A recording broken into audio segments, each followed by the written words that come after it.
Welcome to the Mahorter Finance Podcast, where our focus is financial stability, financial freedom, and long-term wealth.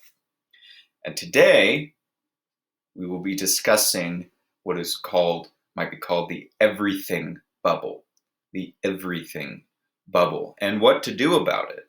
Not just trying to correctly diagnose economically what's going on, but how can you protect yourself during this situation?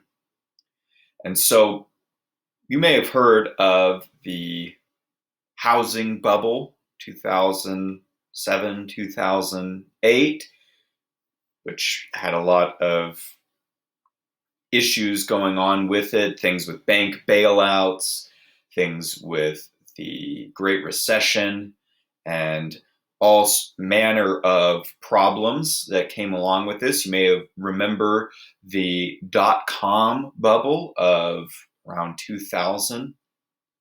And so what does this mean when it talks about a bubble in the economy? What is that even talking about? Is that even an appropriate metaphor for what's going on? Now, all kinds of people have all manner of explanations. They blame deregulation. They blame different companies and businesses like banks and stock companies that have their share of blame as well to a certain extent. They blame being over leveraged, the companies having massive amounts of debt, again, which is partially correct. But what is this idea of these bubbles? What is with these economic downturns?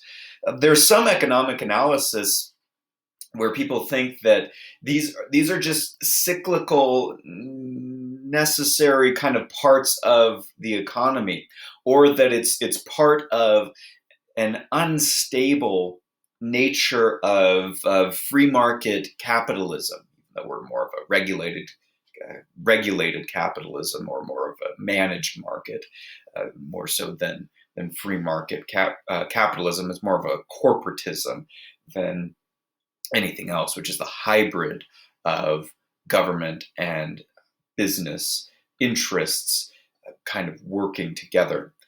And then we can remember back to the Great Depression, and previously, before they were called depressions, they were called panics.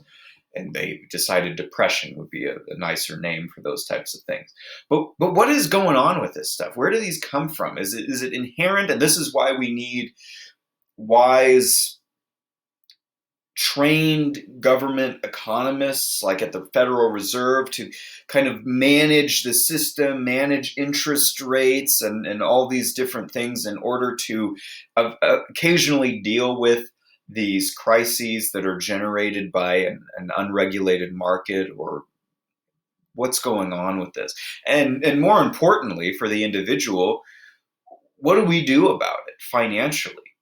I mean, how do we protect ourselves when this stuff happens? What goes on when you have the COVID-19, where the bubble is basically deflated through a shutting down of major sectors of the economy, where you have unemployment spread through the pandemic and then the government response to it? All sorts of questions that people have. And I think the answer financially is actually fairly simple, which is good news. There are some more variability, as you could get a little bit more complicated with this, but really it comes down to a simple solution here, and it'll be basically the solution that I say all the time, which is have a budget for yourself and develop financial disciplines. Now, that does not control the crises, but it makes the crises a lot more manageable for you. If you're already telling yourself no in certain areas and already limiting yourself, which is what a budget does, is just consciously doing that. And a lot of people think a budget is kind of a rain on the parade, but actually it's not. A budget is just you looking honestly at your money, making decisions ahead of time rather than in the moment, and allowing you to have the freest access to your money. It's allowing you to determine exactly how you want each and every dollar and cent that you earn to be spent. And so a budget is actually freeing and empowering once you get over the discipline of the not fun part of it, which is saying no to ourselves. And that's true in any discipline. We say no to ourselves in certain things we eat, calories. We say no to ourselves in limiting certain activities, maybe like watching TV, and say, okay, I have to exercise now. That those things are not inhibiting our enjoyment of life. They're actually facilitating it in a greater way. And a budget's the same thing. Now, a budget, that doesn't control anything external to you. That doesn't control the government. That doesn't control the Federal Reserve. That doesn't control Wall Street or Main Street or big banks or hedge funds. But that's just step one. Around that also is you've got to have an emergency fund to protect yourself. You've got to have something there so that when these emergencies happen, emergencies don't have to be things that we cause for ourselves, and they don't always have to be personal, right? A car breaks down. That could be a $700 emergency. But it could also be that the government creates some sort of mandate or requirement that limits your ability to do your job and get paid, and now you're unemployed. And so that's an emergency. And so Dave Ramsey recommends start with $1,000 emergency fund. That's protecting yourself in the meantime. Then his step two is get rid of all debt except for real estate, like your house. Be debt free. That's one of the things we can do as individuals that our government has not learned, that these big companies, hedge funds, and banks have not learned, that a ton of businesses put themselves in extremely vulnerable positions by going into enormous amounts of debt. For example, remember that toward the beginning of the shutdown based on the COVID-19 pandemic, there was the fact that people weren't traveling as much. People weren't getting on airlines as much.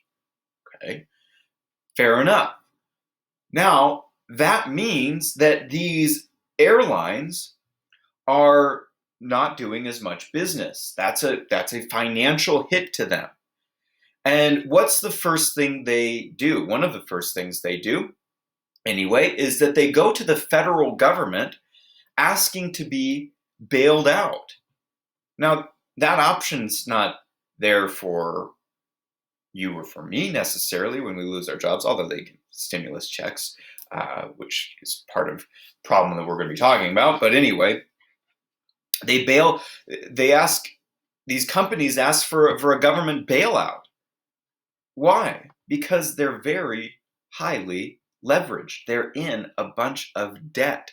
They have practices, and they're encouraged to, by the nature of this system, to spend more than they make. And therefore, these large airline companies which there is demand for economically, are not able to cover what was supposed to be a month of being offline or losing a significant amount of business. Same thing with Wall Street hedge funds, same thing with big banks, same thing with lots of companies. So if you are starting a business, or if you have a business, this stuff isn't just personal finance. This applies to your business as well. Start small and grow without debt. Understand it's a little bit different when you have investors or something like that, but that's a different matter.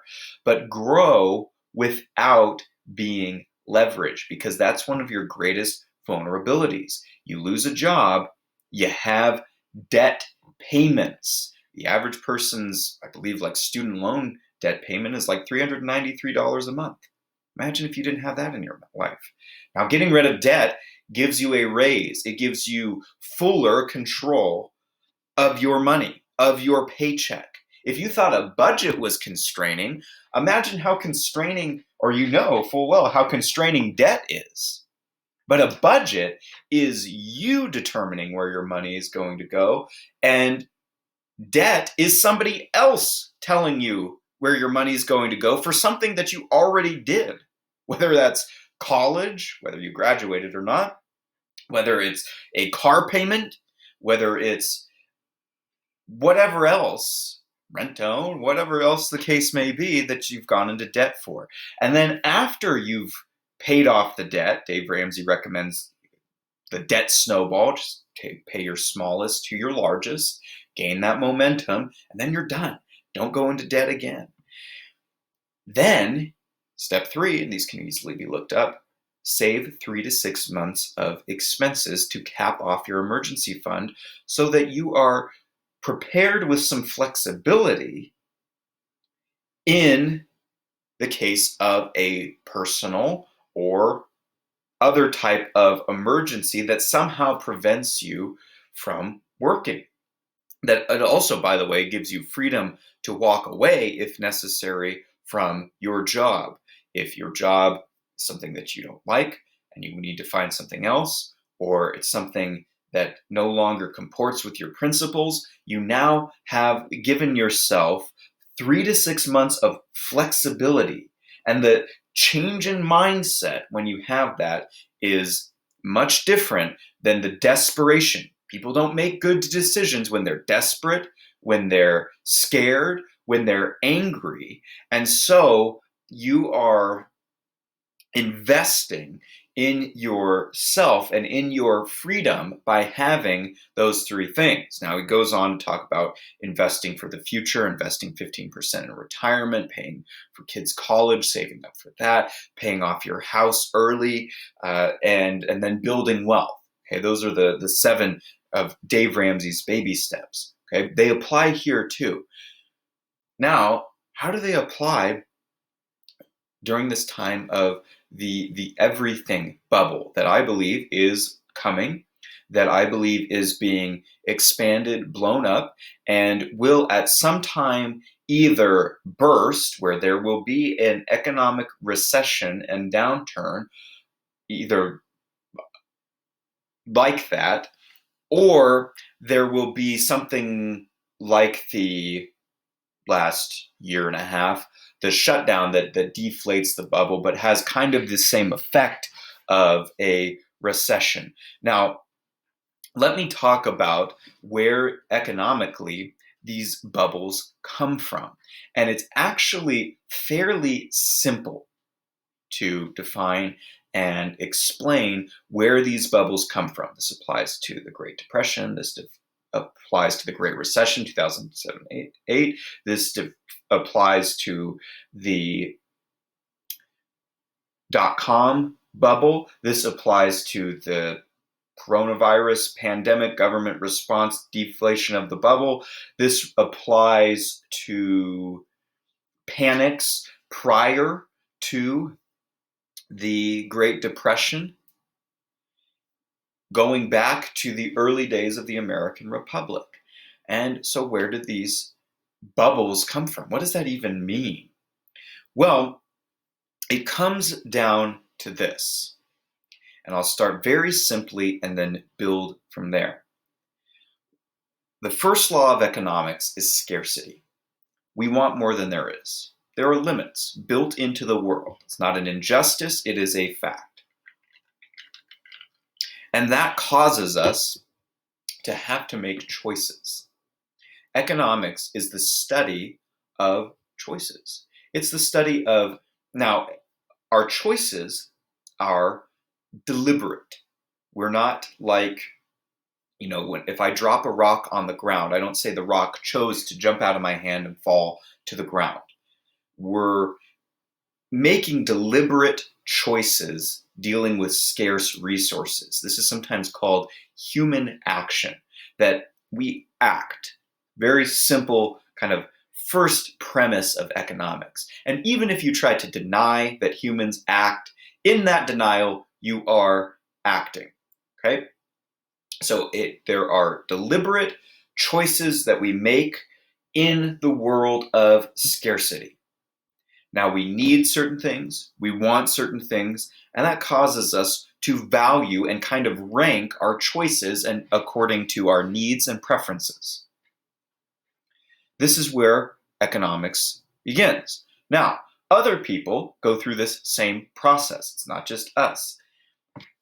They want and need things, and sometimes they want the same things that we want, and sometimes they want different things. And sometimes our wants and needs relative to others, we want something more than somebody else wants something.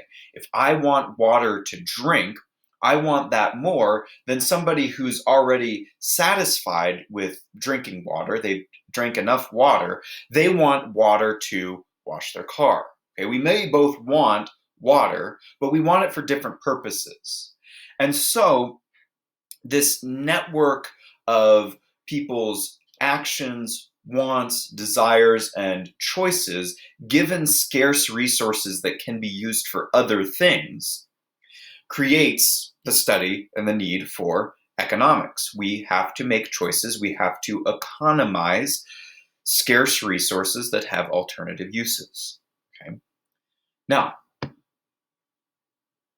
there are different ways that we can choose to do that, but it's hard to calculate the wants, needs, and desires in others' minds and our own. And so one of the ways to organize this is prices. Prices don't have to be paid necessarily in money, but prices allow people to compare their desires and needs for certain goods. So for example, going back to the water example, I would be willing to pay a higher price probably for the water that somebody else wants. Now, we could fight with each other. We could try to trick or beat up or kill each other for that water.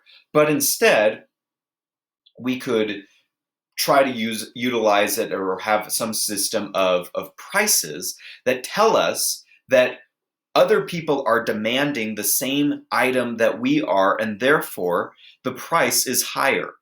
So for example, if nobody wants the water and only I want it, there's no price. There's just the cost of me using my labor to get it and mixing my labor with it. But if, let's say, somebody owns a well and sells out water to people, okay? If I'm his only customer, no problem. Sells me water at whatever price he wants. Now, the price has to be high enough for him to want to give it to me.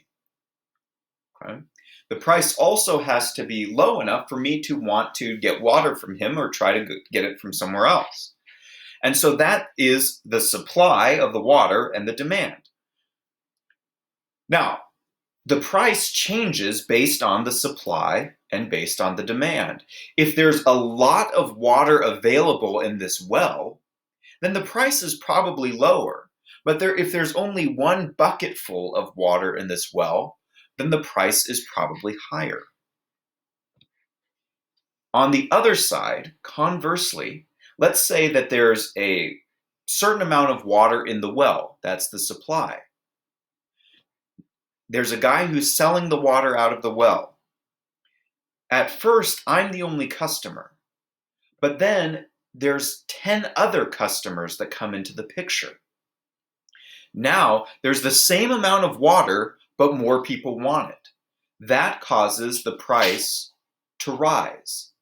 Now, if he doesn't raise the price and there's the same amount of water, then that could lead to a shortage. We run out of water because there's more people that want it and there's the same amount.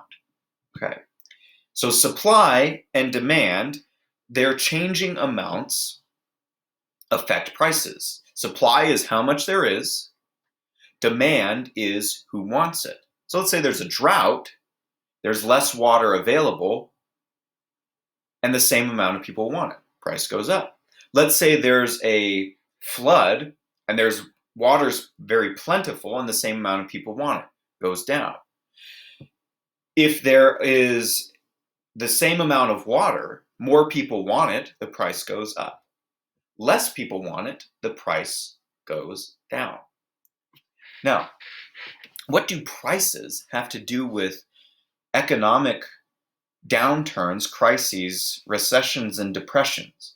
Well, prices play into this in a very simple way, and that's in the fact that interest rates are prices. Now, what is interest? Interest is the price people pay to borrow money. The price people pay to borrow money and pay back later. Now, the person who is loaning money, they are giving up the use of that money in the present. Now, why they're giving that up is because there is a price for doing that is determined by the borrower and the lender. The borrower is willing to pay more in the future to have the money now, to borrow the money now. The lender is willing to have less now in order to have more in the future. So those situations line up with each other. And that's why people lend out money in the first place rather than just continually saving. And so the interest rate is the amount on borrowing money. So if I borrow $100 from someone as a debtor, as a borrower, which I wouldn't do because I don't believe in going into debt, but let's say that I do that. I borrow $100 from someone and I have an interest rate of 5%, just to make it simple. That means I get to take the $100 and at some date I spend it, I use it how I'm going to use it, but at some future date determined by me and the lender, I will pay back the original $100. Plus, for borrowing that money that he was not allowed to use in that time, I will also pay back an additional $5, which is what the lender gets out of the deal. Okay. Now, this can get more complex, obviously, but it's very important to understand that interest rates are the price that is paid for borrowing money. This is how banks often make money. This is how lenders make money. And so I would argue it's not a good idea to go into debt, but this is how many people live day to day, and this is how businesses borrow money in order to get started. But here's how interest rates work when it comes to banks. Interest rates are lower. The price is lower to borrow money when there is more money available in savings. There's more of it and or less people that want it. There's more supply and or less demand. And therefore, the price to borrow money, called interest, comes down. Conversely, on the other side, what makes the interest rate go up? Well, it's the exact opposite. When people are spending their money, they don't have as much in savings in like a bank or other financial institution that lends money. There's less of the money there to lend out. There's less supply available. And there may be the same amount or more demand. But that causes the interest rate, the price to borrow money, to go up. So this is how interest rates work under normal market conditions. An interest rate is a price. Now, it's very important economically that prices be flexible, free to fluctuate up and down, not based on people's wants, desires, what they think is right or wrong, justice, anything like that. But they must be free to fluctuate for the simple reason that prices tell us very clearly, and without us having to know all kinds of things about the economy, they tell us that something is more or less available and or that more or less people want it. So if the price of pork goes up, we tend to buy less or we have to sacrifice in some other area. And what that higher price is telling us, even though nobody likes higher prices, but it's a very powerful signal to tell us other people want what you want at the same time, and or there may be less of the supply available. When the price of pork goes down, that tells us you can buy more of it because less people want it at the same time, and or there's more of the supply available. So prices are not just something that somebody arbitrarily puts on an item that they want to sell. They are signals about how much is available and who wants it. Same with interest rates. But here's where it gets tricky. Here's where the market gets distorted. So the interest rate is normally flexible. If there's more savings in banks, more people at the same time have developed saving, which I'm not saying they should or shouldn't, just in terms, this is just economic analysis. Basically, that brings down the price of interest rates. That is a signal to borrowers who might start a business, build things, hire people. That's an indication that there are more savings available from which to draw. That's what the lower interest rate tells them. When there's a higher interest rate, it tells them that it's going to be more expensive to borrow money right now. It's going to be more expensive to start a business, to build real estate, to build office buildings, to hire people, and it's going to be more expensive and pricey to borrow money to do that. That's what the higher interest rate tells them. And so lots of businesses and individuals make their decisions on whether or not to start or expand their businesses based on the interest rate. But here's where the bubbles come from. What if that interest rate gets artificially distorted? What do you mean? Well, the interest rate can be distorted if people think there is more or less than there actually is. Imagine if you had a debit card and you were told and believed you had $50,000 in a checking account. And you start spending as if you have $50,000 in a checking account. But the reality is you only have $15 in a checking account. Well, now you've outspent what there actually is, thinking that you had more than there actually was. So how does this interest rate get distorted? Well, that's where the US government and central banking comes in. The US government has a central bank, and it has since 1913, called the Federal Reserve. The Federal Reserve, via the power granted to it by the US government, is able to print money. It's able to declare new money into the economy. They don't literally print money. Now, you say, well, what does printing money have to do with bubbles or the interest rate or anything else? Well, it works like this. The central bank is a bank over banks. It's a bank that requires and regulates all the banks in a country, in this case, the United States. And it tells them, here's how much money you need to keep on hand. Okay. Since it is able to declare new money via the power of the US government into the economy, this is what happens. This is the act of inflation, which I'll talk about more at another time. But a lot of times people think inflation is just rising prices. It's connected to that, but that's more of a symptom than the actual cause of what inflation is. Inflation is what is done to the money, not what is done to the prices.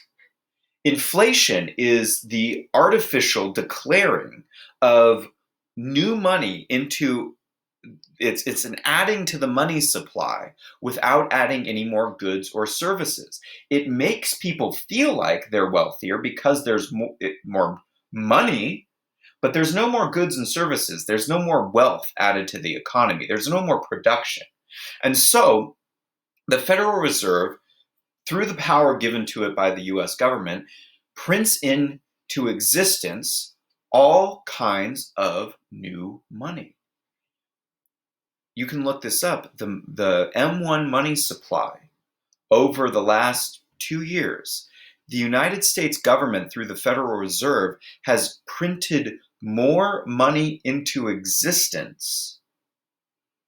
Well, let me say it this way. 25% plus of all dollars ever printed into existence have been printed into existence in the last 18 months. So that's why I say there is a building of a bubble. Now, how does that connect to businesses and a failure of the stock market, or things that are usually tied into a bubble or a depression or a recession? Well, as new money is declared into existence, the Federal Reserve doles this out to banks all across the United States, to financial and usually politically connected institutions, banks. Now, these banks have way more money than people have put in there through their savings. The economy as a whole has a lot more inflated money. The money supply has increased. Now, what this does is it brings down the interest rates, but it doesn't do so through people actually saving and production and earning and setting that money aside. It does it artificially. Now, the lower interest rates lowers the price on borrowing money. So guess what people do? People say, hey, the interest rate's a lot lower. We are now freer to start borrowing a lot more money. They do this personally. They do this as businesses that already exist in order to expand. They say this is a good time to expand because borrowing is a lot cheaper. And so they expand, they build up new office buildings, they build up new real estate, they open new stores, they open new venues, they hire a lot more people. And all kinds of businesses do this at the same time. Now, who do banks tend to lend out to first? And primarily, sectors of the economy they loan out to: healthcare, education, financial institutions that have to do with the stock market on Wall Street and Main Street, and real estate. Now, where do you see prices going up and up and up over the last couple years? And where do you see expansion of new housing, new office buildings, hiring, all this stuff? Education, student loan bubble, healthcare, stock market, financial institutions, the stock market increase of prices right now, and real estate. So everybody feels like that it's a lot wealthier. Hey, my house is now valued a lot higher than what I bought it for. That's because of this blowing up of this bubble through the creation of artificially low interest rates, creating the sense of an artificial wealth and an artificial demand. But here's the problem. Imagine that you're building a house and you think you're going to have enough materials to build a 5-bedroom house. So you start building a 5-bedroom house, but as you start getting through these materials, you realize you only have enough materials for a 3-bedroom house. It's not that you've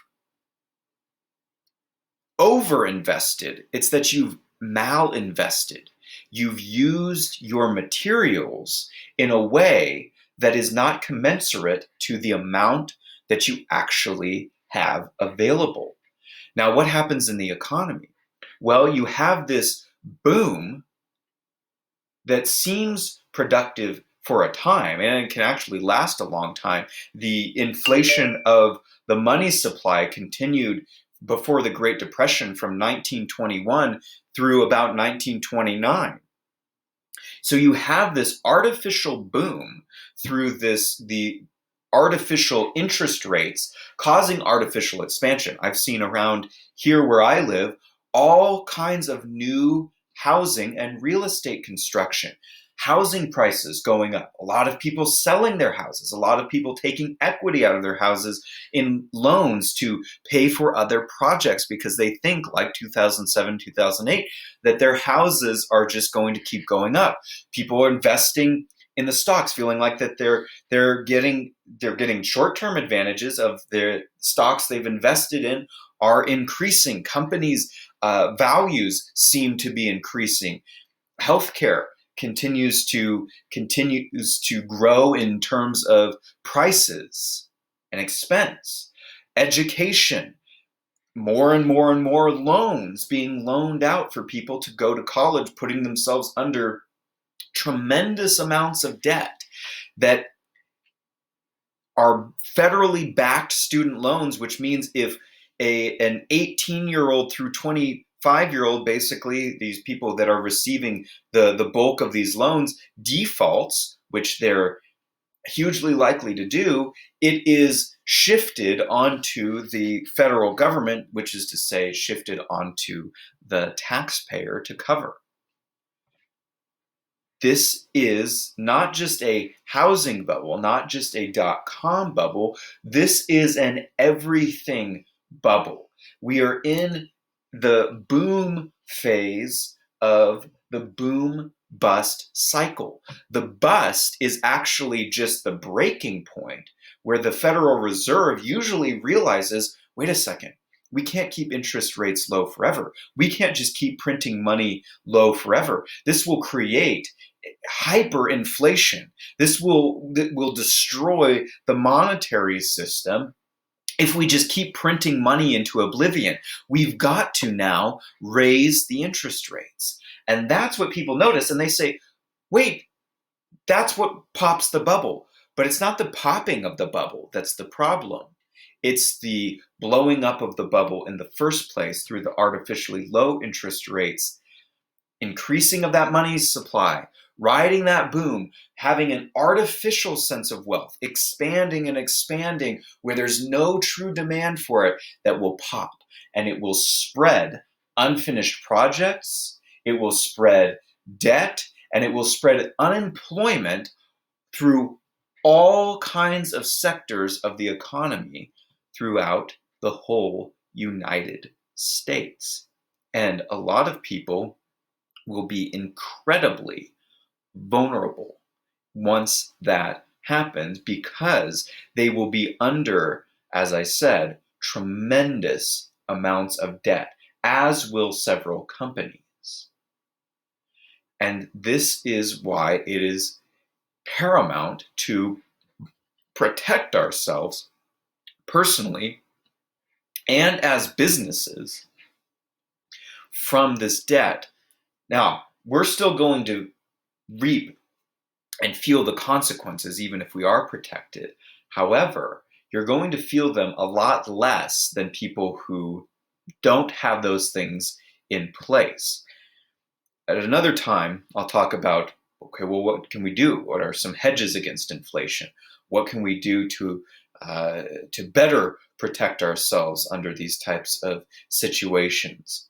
But this is what we need to understand as far as the everything bubble is concerned. Now, what most people want to know from you as an economist is they want to know, when is this going to happen?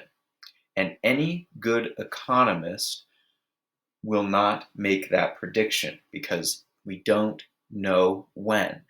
It's like saying, if I am continuing to blow up a balloon, I can't tell you when it's going to pop. I can just say the factors are there for the bubble to continue to blow up and eventually burst. Now, it may deflate like the last 2 years, and you have some of the same kinds of consequences of a recession, but all the factors are there for this artificial boom to need a correction through a recession or depression. It's inevitable that this is going to lead to that type of consequence. The important thing for us is to be individually, and as far as our families and communities, as far as possible, to be prepared. And the best way to do that is to not engage in this ridiculous system of debt, inflation, spending more than we have. This is what these companies do. This is what our government does. And it makes them incredibly vulnerable. So we should instead, I'm suggesting, step outside of this, remain outside of this, and continue our journey of financial stability, financial freedom, and building long-term wealth.